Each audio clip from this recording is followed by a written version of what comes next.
Welcome to Women in Focus. Our woman in focus today is a very powerful woman in British Columbia. She is the Premier of our province, Honorable Christy Clark. You're most welcome in our program. Thank you so much for having me. I'm delighted to be here. How are you doing? I'm doing well. It's been an interesting and exciting year for me, for sure. And kind of, getting back to work after the election has been great. Now, this is an amazing time for women. Out of the 10 provinces and 3 territories, there are 6 women premiers. Yes, I know. It's amazing change. Dalton McGuinty from Ontario was reflecting that when he became a premier, there wasn't a single woman around the table, and he retired this year or last year. So, yeah, things have changed quite a bit. And I think for the better.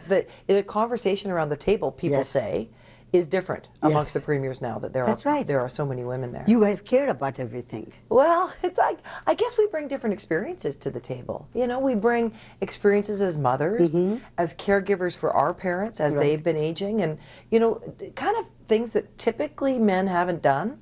Or, some women who've taken mat leave, some women who've, taken years off work to raise their children or whatever. It's an interesting mix, and I don't think those experiences were reflected at the table before. No, and I doubt very much if men, apart from thinking about running the world, thought anything about the nitty-gritty stuff about families. Yeah, I think it's true. I think that, men do think about families. Yes. Obviously, they love their children. Of course. But it is a different thing to think of yourself, as men are raised to do, as a provider. Right. And, women traditionally raised to think of children, as a caregiver, the principal caregiver. So I think it just brings a different perspective. You need both. We need both perspectives in this country. When you were running for elections this year, every morning you would wake up and there would be a smile on your face, yet there were stories that were going to bring you down. But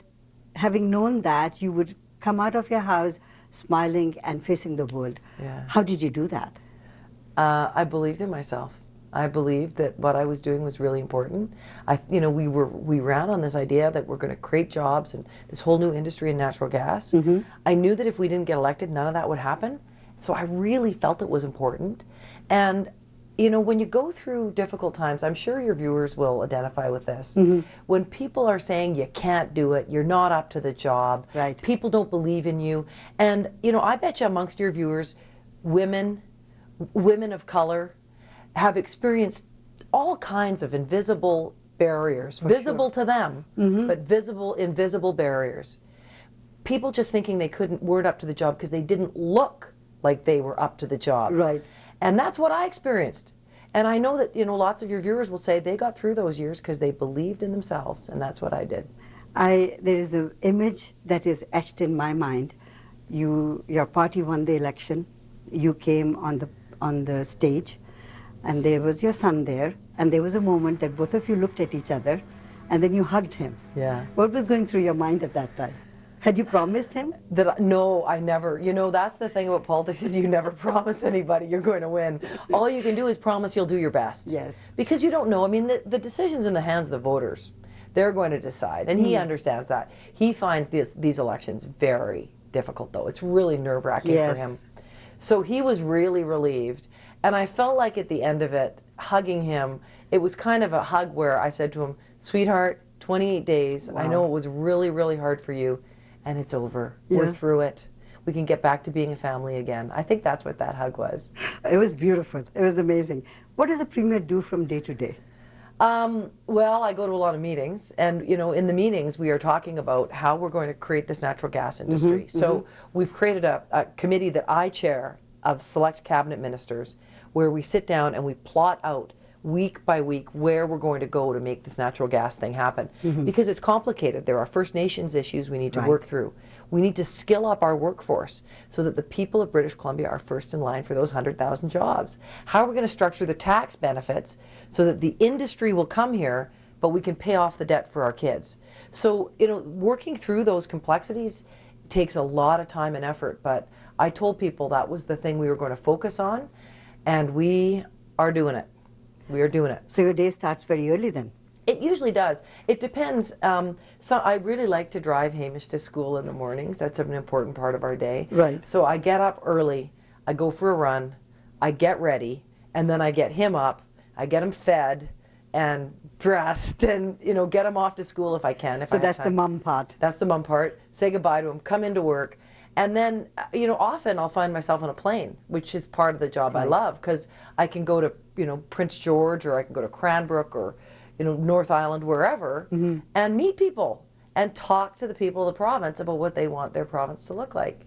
I'm looking at that picture behind you. Yeah. It says, vote Clark Jim. That's your dad. That was my dad. Now, yeah. you're a Burnaby girl. Yeah. Were you born in Burnaby? How long did you stay in Burnaby? I was born and raised, I was born at Burnaby General Hospital in 1965. And my dad was a school teacher in Burnaby at Burnaby Edmonds. Okay. My mom founded an organization called the Burnaby Life Institute, which is a parenting, they're a social service agency in the city. And I lived there until I went to SFU. I still lived there. So I lived there till I was about 25 years old.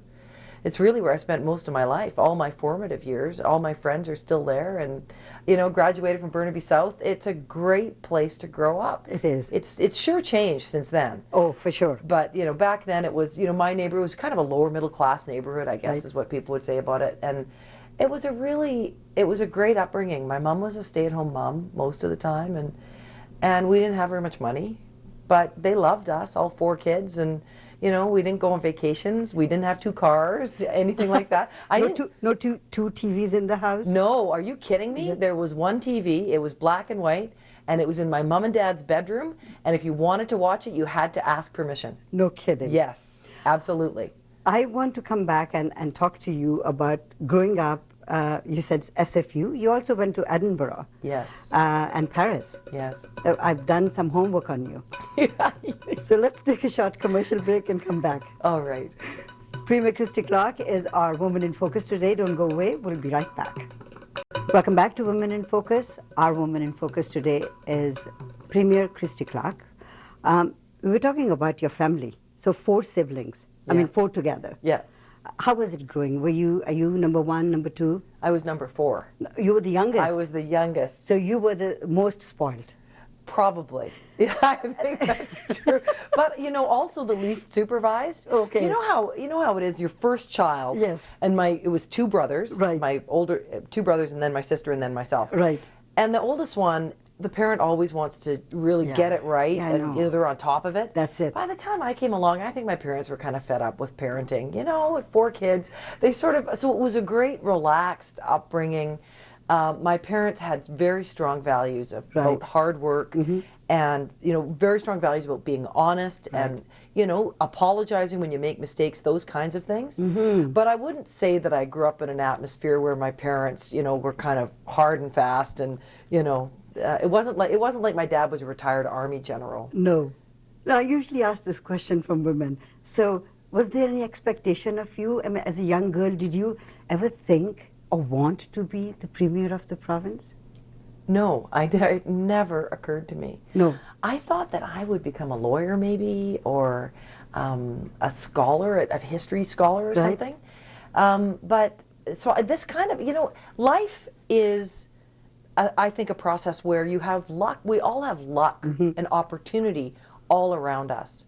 The trick is to have the courage to grab it out of the air and decide to do something with it. Or dream about it too. Yeah, to dream, and then to, and really, it's there. Yeah. You've just got to grab it when the opportunity arises. And I think the thing that stops us often is fear. Fair enough. We feel like we can't do it, scared of failure. Right. People tell us we can't do it. Yes. And I have to say, one of the great gifts my parents gave me is they never ever said, you can't do that. Right. They never, my dad in particular was very committed as a young woman, as a little girl. His girls could do anything that the boys could do. So that was a gift, really, because I wasn't scared. And so, you asked me about the election, why I kind of went into it and with a smile every day, because I was raised to believe that there's nothing you can't do. Now, you went into politics for some time and then you left it. You were also one of the 2 women who've given birth while being a minister in how was that? Was it a difficult time? Was it easy? Because right after that, you took time off. I look back on that year or so, and I think it was probably the worst 2 years of my life. No. In some ways. I mean, what a incredible blessing to have a perfect, healthy baby, which is what I had. And I only have one, and I'm so glad that I got the one that I got. But boy, it was punishing hard to go to work every day, you know, because I took a month off work. That's it. A month. And then went straight back in. And it was, you know, we were just back into government, so we got elected. I got sworn into cabinet in June, I think. Yes, 2001. And then I went back to work. I had the baby in the very end of August and went back to work at the end of September. So he was an infant, and that was hard. That was really, I mean, and every mom will have had an experience like that. You feel like you're not doing enough for your child as a parent. You feel like you're cheating the folks at work because you're not doing your job in the focused way that you'd like. So it was difficult. But I you know, like most women, I somehow stumbled through it and don't remember a lot of it, I think. Maybe because it had a little tinge of sadness in it. Oh, maybe. You know? I mean, I used to have to sneak out of cabinet meetings to nurse, for example. Yeah. And that's, you know, you kind of, every woman will have had that experience. You don't want to take, you know, somebody comes and takes the baby out of your arms because you have to go back to your meeting. It's, you know, I used to have to do, I did that every day. So I'm not complaining about it because it was such a great job. But I think in terms of my life experiences, that was both the best time of my life and absolutely the worst at the same time. Now, when you decided to leave politics, it wasn't because, you know, your popularity was down or your work wasn't perfect. You just wanted to look after Hamish. I did, yeah. And I'll never forget the moment, Sushma, where I was walking down the hallway and there was my little, what was he, 3 or 4 at the time, and he was kind of staggering down the hallway in the way little fat kids do. And he looked at me, and I looked at him. I got down on my knees and looked at him, and I realized for the first time, I felt like I was seeing him clearly for the first time in a long, long time, because I was unburdened by all of the work responsibilities that I had, and I just felt like we had this clear time ahead of us for he and I. So that was why I left, and that moment confirmed for me that I had made the right decision. And you stayed away from politics for a little while. I did, yeah. I mean, I stayed away. I didn't work for a while. No. And then I went into radio, which was great. Yes. Because it was kind of an afternoon job, and he was in school then, so it really worked out nicely. And then, you know, when he was 10 or 11, I got back into politics. He's busy playing hockey and, you know, acting in the play and school, and, you know, it's a different kid. Are you a hockey mom? I am a hockey mom. So every Tuesday morning at 5:30 a.m., we're piling into the car heading out to Trout Lake for hockey, and same with Sunday mornings. We're there at 7:15 or 6:45 on Sunday mornings. So Monday to Sunday, you never get to sleep in? Pretty much, yeah. That's every day. That's every day. Yeah, that's true. Wow. A realization, right? Yeah. But, you know, for me, really there are 2 things that I do. One is I work, and the other is I spend time with Hamish and I parent. And I really, really love that time. So last night we were snuggled up. He had a half day of school today. And so we snuggled up and watched a movie because he didn't have any homework. And those are such special moments. Awesome time. You know, and you think at the end of the movie he started to doze off on me. I mean, how often does that happen with your 12-year-old? It's gonna happen only for the next 4 or 5 years, and then he's gonna say, "Mom, you know, let me do what I want to do." I know. I want to take a short commercial break and come back. Premier Christy Clark is our Woman in Focus today. Don't go away. We'll be right back. Welcome back to Women in Focus. Our Woman in Focus, as you know, is the Premier of our province, Honorable Christy Clark. So we were talking about you and the business and your son. Now, as a radio jockey, you were very concerned about the bullying that goes on in there. Yeah. So you started something interesting called the Pink Shirt Day. Yeah, I borrowed it from Nova Scotia, so some kids that started it there, but I brought it to British Columbia. And it was because I had heard too many stories of people that were scarred for life because they'd been bullied. And part of the problem is that when you're bullied, I think, you don't get a chance for justice. Were you ever bullied? Not really. No. You know, I can't claim any of the No. anything like the stories that I've heard, and the the impact that it has on people.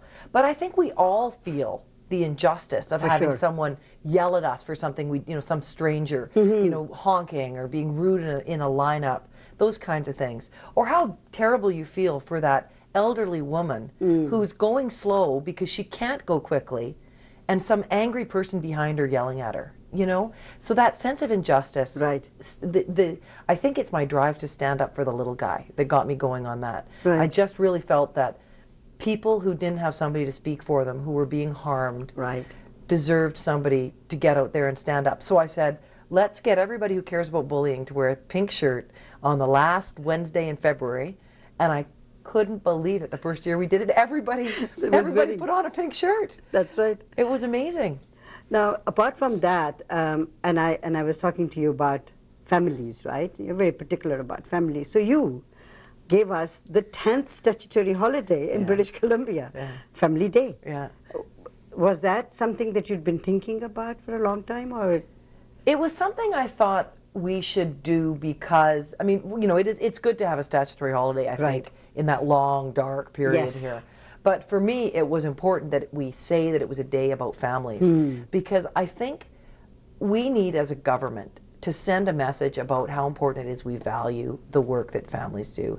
People forget how hard it is to be a parent, how much work it is to raise good kids, and we forget how important that is. There is nothing more important in our society than healthy families and good parents, and we should find ways to honor that. So Family Day was really about saying this is important, and we want to remind you how important it is. In our province, slowly and gradually we are seeing that the population demographic is changing. There are more immigrants, and at the moment I understand 51% of GVRD or Lower Mainland is non-white, if I may use that word. How is the government, today's government, coping with all that and making sure that everybody gets what they need? It's challenging. Yeah. I mean, the thing is, it's a great problem to have, because we are blessed by having people from all over the world here. That's right. And the fact that we can draw the best and the brightest and the hardest working, the most ambitious, people who care about the future of their children to Vancouver, Lower Mainland, is an incredible blessing.